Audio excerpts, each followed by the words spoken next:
How to Succeed, or Stepping Stones to Fame and Fortune, by Orison, Swett, Marden. Chapter 6. Will You Pay the Price? The gods sell anything, and to everybody, at a fair price. Emerson. All desire knowledge, but no one is willing to pay the price. Juvenal.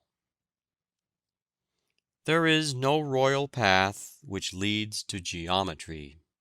Euclid. There is no road to success but through a clear, strong purpose. A purpose underlies character, culture, position, attainment of whatever sort. T. T. Munger. Remember, you have not a sinew whose law of strength is not action. You have not a faculty of body, mind, or soul whose law of improvement is not energy. E. B. Hall. We have but what we make, and every good is locked by nature in a granite hand. Sheer labor must unclench. "Oh, if I could thus put a dream on canvas!" exclaimed an enthusiastic young artist, pointing to a most beautiful painting. "Dream on canvas," growled the master. "It is the 10,000 touches with the brush you must learn to put on canvas that make your dream." "There is but one method of attaining excellence," said Sydney Smith, "and that is hard labor." "If only Milton's imagination could have conceived his visions," says Waters, "his consummate industry alone could have carved the immortal lines which enshrine them. If only Newton's mind could reach out to the secrets of nature, even his genius could only do it by the homeliest toil. The works of Bacon are not Midsummer Night's Dreams, but like coral islands they have risen from the depths of truth, and formed their broad surfaces above the ocean by the minutest accretions of persevering labor. The conceptions of Michelangelo would have perished like a night's fantasy, had not his industry given them permanence." Salvini contributes the following to the Century as to his habits of study before he had established himself as a past master of tragedy. "I imposed upon myself a new method of study. While I was busying myself with the part of Saul, I read and reread the Bible, so as to become impregnated with the appropriate sentiments, manners, and local color. When I took up Othello, I pored over the history of the Venetian Republic and that of the Moorish invasion of Spain. I studied the passions of the Moors, their art of war, their religious beliefs, nor did I overlook the romance of Giraldi Cinthio, in order the better to master that sublime character. I did not concern myself about a superficial study of the words, or of some point of scenic effect, or of greater or less accentuation of certain phrases with a view to win passing applause. A vaster horizon opened out before me, an infinite sea on which my bark could navigate in security, without fear of falling in with reefs." His method was not new, but he considered it so, and gives his opinion in quotation marks. He speaks of characters with which his name is not always associated by writers on the stage, but is correct, I think, in the main. "Many years ago, a little boy entered Harrow School and was put in a class beyond his years, wherein all the other boys had the advantage of previous instruction. His master used to reprove his dullness, but all his efforts could not raise him from the lowest place in the class. The boy finally procured the elementary books which the other boys had studied. He devoted the hours of play and many of the hours of sleep to mastering the elementary principles of these books. This boy was soon at the head of his class, and the pride of Harrow. The statue of that boy, Sir William Jones, stands today in St. Paul's Cathedral, for he lived to be the greatest Oriental scholar of Europe. "What is the secret of success in business?" asked a friend of Cornelius Vanderbilt. "Secret? There is no secret about it," replied the Commodore. "All you have to do is to attend to your business and go ahead." If you would adopt Vanderbilt's method, know your business, attend to it, and keep down expenses until your fortune is safe from business perils. "Work or starve" is nature's motto, and it is written on the stars and the sod alike. Starve mentally, starve morally, starve physically. It is an inexorable law of nature that whatever is not used dies. "Nothing for nothing" is her maxim. If we are idle and shiftless by choice, we shall be nerveless and powerless by necessity. The mottos of great men often give us glimpses of the secret of their characters and success. "Work, work, work" was the motto of Sir Joshua Reynolds, David Wilkie, and scores of other men who have left their mark upon the world. Voltaire's motto was "Toujours au travail," always at work. Scott's maxim was "Never be doing nothing." Michelangelo was a wonderful worker. He even slept in his clothes, ready to spring to his work as soon as he awoke. He kept a block of marble in his bedroom that he might get up in the night and work when he could not sleep. His favorite device was an old man in a go-cart with an hourglass upon it, bearing this inscription, "Ancora imparo," "Still I'm learning." Even after he was blind, he would ask to be wheeled into the Belvedere to examine the statues with his hands. Cobden used to say, "I'm working like a horse without a moment to spare." It was said that Handel, the musician, did the work of a dozen men. Nothing ever daunted him. He feared neither ridicule nor defeat. Lord Palmerston worked like a slave, even in his old age. Being asked when he considered a man in his prime, he replied, 79, that being his own age. Humboldt was one of the world's great workers. In summer he arose at 4 in the morning for 30 years. He used to say work was as much of a necessity as eating or sleeping. Sir Walter Scott was a phenomenal worker. He wrote the Waverley novels at the rate of 12 volumes a year. He averaged a volume every 2 months during his whole working life. What an example is this to the young men of today of the possibilities of an earnest life. Edmund Burke was one of the most prodigious workers that ever lived. George Stephenson used to work at mealtime, getting out loads of coal while the miners were at dinner, in order that he might earn a few extra shillings to buy a spelling book and an arithmetic.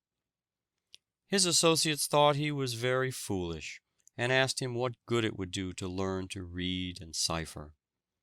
He told them he was determined to improve his mind, so he studied whenever he could snatch a minute before the engines fire, and in every possible situation, until he had a good, practical, common-sense education. Garibaldi's father decided that Giuseppe should be a minister, because the boy was so sorry for a cricket which lost its leg. Samuel Morse's father concluded that his son would preach well, because he could not keep his head above water in a dangerous attempt to catch bait in the Mystic River. President Dwight told young Morse he would never make a painter, and hinted that he would never amount to much anyway if he did not study more. Although under the teaching of West and Alston in London, he became a tolerable portrait painter, he did not find his sphere until returning from England on a sailing vessel, he heard Professor Jackson explain an electrical experiment in Paris, when the thought of the telegraph flashed into his mind, and he found no rest until he flashed over the wire the first message, "What hath God wrought?" on the experimental line between Baltimore and Washington. This was May 24, 1844. William H. Vanderbilt was by far the wealthiest man in the world. Chauncey M. Depew estimated his fortune at 200 millions. He left his 8 children 10 millions each, except Cornelius and William K., who had 65 millions each. Commodore Vanderbilt, his father, amassed a fortune of $80 millions in his own lifetime, and that too at a time when it was more difficult to make money than it is now.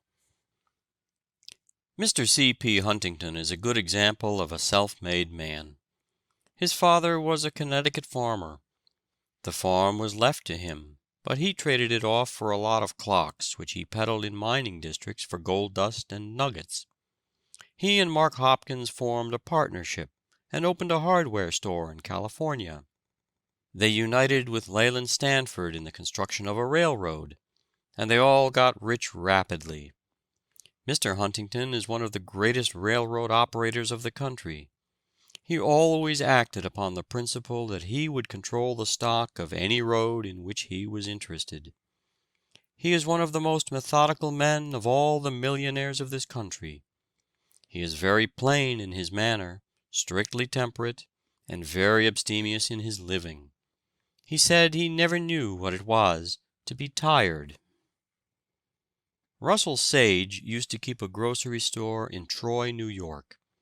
He finally associated himself with Jay Gould, who used to be a constant borrower of money of him.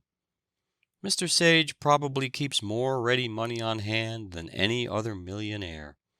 He can nearly always control 10 millions or more at call. He has never speculated in stocks to any extent. Mr. Sage's word is as good as any bond. He has no taste for ordinary diversions except driving. Philip D. Armour, who has the appearance of a prosperous farmer, was born on a farm near Watertown, New Jersey. He became fired with a desire to see the "boundless West." His mind seemed to run to hogs, and with a financial instinct he made up his mind that there was a fortune in transporting the hogs from where they were so plenty to where there were so few of them and so many to eat them. He could now purchase every hog in the world, and then have money left to buy a railroad or two. Mrs. Hetty Green is probably the richest woman in the world. Her fortune has grown from the little industry of her father in New Bedford, Massachusetts. She has raised the 9 millions left her by her father, and 9 millions left her by her aunt, to 30 millions. She is a woman of great ability and courage. She once took with her $5 millions of securities in a satchel on a streetcar to deposit with her banker on Wall Street. The probabilities are that billionaires will be as plentiful in the 20th century as millionaires are today, through hard work, self-denial, rigid economy, method, accuracy, and strict temperance, for not one of the self-made millionaires are intemperate. John D. Rockefeller never tastes intoxicating liquor. He seems as unvarying in his method and system as the laws of the universe. Jay Gould did not use wine or intoxicating liquor of any kind. Mr. Huntington does not even drink coffee, while William Waldorf Astor merely takes a sip of wine for courtesy's sake. Not one of the leading millionaires uses tobacco, and not one of them is profane. Very rich men are almost always honest in their dealings, so far as their word is concerned. William Waldorf Astor, until recently, has been considered the richest man in the world, but John D. Rockefeller surpasses him now, it is said. The whole wealth of Croesus was little more than the income of this modern Croesus for 1 year. Mr. Rockefeller controls about 80 or 90 millions of capital stock in the Standard Oil Trust. The Standard Oil Company is one of the best managed corporations in the world. 2 centuries and a quarter ago, a little tempest-tossed, weather-beaten bark, barely escaped from the jaws of the wild Atlantic, landed upon the bleakest shore of New England. From her deck disembarked 101 careworn exiles. To the casual observer, no event could seem more insignificant. The contemptuous eye of the world scarcely deigned to notice it. Yet the famous vessel that bore Caesar and his fortunes carried but an ignoble freight compared with that of the Mayflower. Though landed by a treacherous pilot upon a barren and inhospitable coast, they sought neither richer fields nor a more congenial climate, but liberty and opportunity.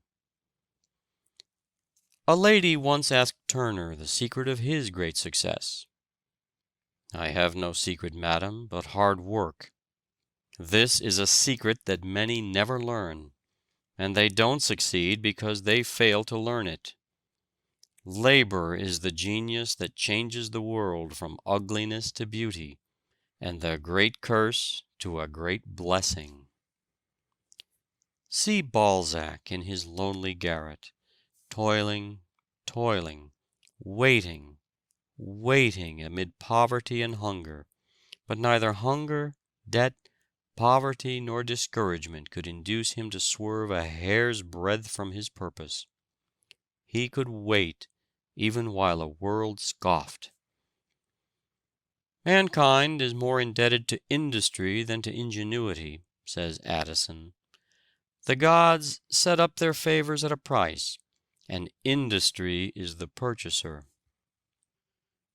Rome was a mighty nation while industry led her people. But when her great conquests of wealth and slaves placed her citizens above work, that moment her glory began to fade, and vice and corruption, induced by idleness, doomed the proud city to an ignominious history. Even Cicero, Rome's great orator, said, "All artisans are engaged in a disgraceful occupation." And Aristotle said, "The best regulated states will not permit a mechanic to be a citizen, for it is impossible for one who lives the life of a mechanic or hired servant to practice a life of virtue. Some were born to be slaves." But fortunately there came a mightier than Rome, Cicero or Aristotle, whose magnificent life and example forever lifted the false ban from labor and redeemed it from disgrace. He gave dignity to the most menial service, and significance to labor.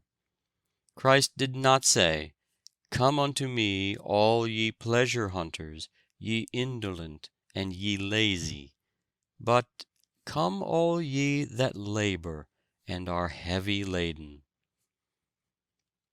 Columbus was a persistent and practical, as well as an intellectual hero.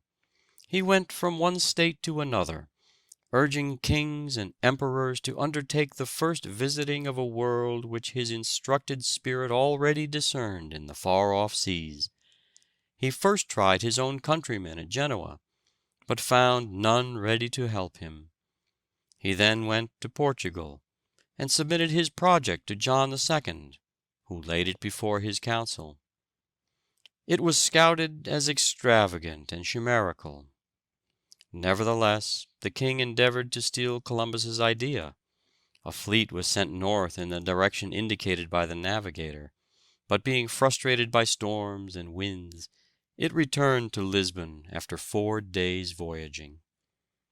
Columbus returned to Genoa, and again renewed his propositions to the Republic, but without success. Nothing discouraged him. The finding of the New World was the irrevocable object of his life. He went to Spain, and landed at the town of Palos, in Andalusia. He went by chance to a convent of Franciscans, knocked at the door, and asked for a little bread and water. The prior gratefully received the stranger, entertained him, and learned from him the story of his life. He encouraged him in his hopes, and furnished him with an admission to the court of Spain, then at Cordova. King Ferdinand received him graciously, but before coming to a decision, he desired to lay the project before a council of his wisest men at Salamanca. Columbus had to reply, not only to the scientific arguments laid before him, but to citations from the Bible. The Spanish clergy declared that the theory of the Antipodes was hostile to the faith. The earth, they said, was an immense flat disk, and if there was a new earth beyond the ocean, then all men could not be descended from Adam. Columbus was considered a fool. Still bent on his idea, he wrote to the King of England, then to the King of France without effect. At last, in 1492, Columbus was introduced by Louis de Saint Angel to Queen Isabella of Spain. The friends who accompanied him pleaded his cause with so much force and conviction that he at length persuaded the Queen to aid him. Lord Ellenborough was a great worker. He had a very hard time in getting a start at the bar, but was determined never to relax his industry until success came to him. When he was worked down to absolute exhaustion, he had this card which he kept constantly before his eyes, lest he might be tempted to relax his efforts. Quote, "Read or starve." Unquote. Show me a man who has made $50,000, and I will show you in that man an equivalent of energy, attention to detail, trustworthiness, punctuality, professional knowledge, good address, common sense, and other marketable qualities. The farmer respects his savings bank book not unnaturally, for it declares with all the solemnity of a sealed and stamped document that for a certain length of time he rose at 6 o'clock each morning to oversee his labors, that he patiently waited upon seasonable weather, that he understood buying and selling. To the medical man, his fee serves as a medal to indicate that he was brave enough to face smallpox and other infectious diseases, and his self-respect is fostered thereby. The barrister's brief is marked with the price of his legal knowledge, of his eloquence, or of his brave endurance during a period of hope-deferred brieflessness. A rich man asked Howard Burnett to do a little thing for his album. Burnett complied and charged 1,000 francs. "But it took you only 5 minutes," objected the rich man. "Yes, but it took me 30 years to learn how to do it in 5 minutes." "I prepared that sermon," said a young sprig of divinity, "in half an hour, and preached it at once, and thought nothing of it." "In that," said an older minister, "your hearers are at one with you, for they also thought nothing of it." Virgil seems to have accomplished about 4 lines a week, but then they have lasted 1,800 years, and will last 1,800 more. 7 years Virgil is said to have expended in the composition of the Georgics, and they could all be printed in about 7 columns of an ordinary newspaper. Tradition reports that he was in the habit of composing a few lines in the morning, and spending the rest of the day in polishing them. Campbell used to say that if a poet made 1 good line a week, he did very well indeed. But Moore thought that if a poet did his duty, he could get a line done every day. What an army of young men enters the success contest every year as raw recruits. Many of them are country youths flocking to the cities to buy success. Their young ambitions have been excited by some book, or fired by the story of some signal success. and they dream of becoming Astors or Gerards, Stuarts or Wanamakers, Vanderbilts or Goulds, Lincolns or Garfields, until their innate energy impels them to try their own fortune in the magic metropolis. But what are you willing to pay for "success," as you call it, young man? Do you realize what that word means in a great city in the 19th century, where men grow gray at 30 and die of old age at 40? Where the race of life has become so intense that the runners are treading on the heels of those before them, and "woe to him who stops to tie his shoestring."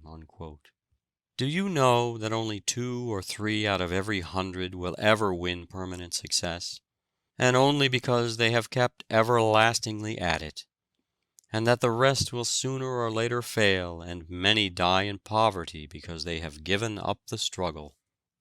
There are multitudes of men who never rely wholly upon themselves and achieve independence.